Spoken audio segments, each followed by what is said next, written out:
parle d'abord la parole à Bernard Charles et puis après, comme ça on aura entendu tout le monde.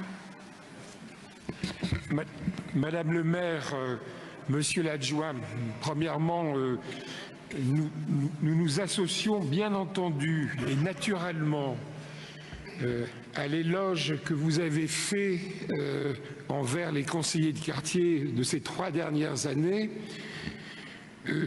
Je le fais pour ces 3 dernières années, mais je le fais aussi pour les conseillers de quartier qui, mandat après mandat, ont donné de leur temps, de leur réflexion, de leur volonté de faire au service de la ville. Donc là-dessus, je crois que nous ne pouvons qu'être d'accord avec ces remerciements et avec cet investissement.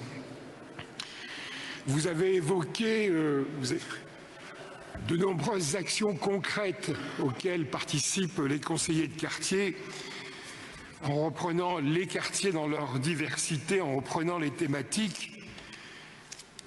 Je crois aussi que c'est aussi une part importante de l'intérêt de cette vie des conseils de quartier.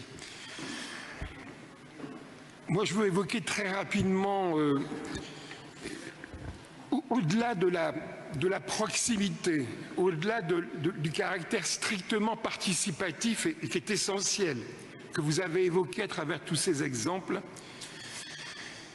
le règlement intérieur tel qu'il est aujourd'hui proposé, et parce que nous en avons débattu dans le groupe que vous avez animé, c'est quelque chose sur lequel moi j'insiste régulièrement. Cette expertise, elle n'est pas simplement une expertise de la proximité, elle doit être aussi une expertise, une participation dans la chaîne d'élaboration des délibérations et des décisions et des politiques publiques qui sont celles du conseil municipal. Je sais que ce n'est pas facile, il y a le rythme des conseils municipaux, il y a le rythme des conseils de quartier, mais je pense qu'en ayant une vision un peu plus prospective, plus planifiée, on doit pouvoir mieux associer encore, et je crois que le règlement intérieur tel qu'il est prévu le permet, et moi je voulais insister sur ce point particulier.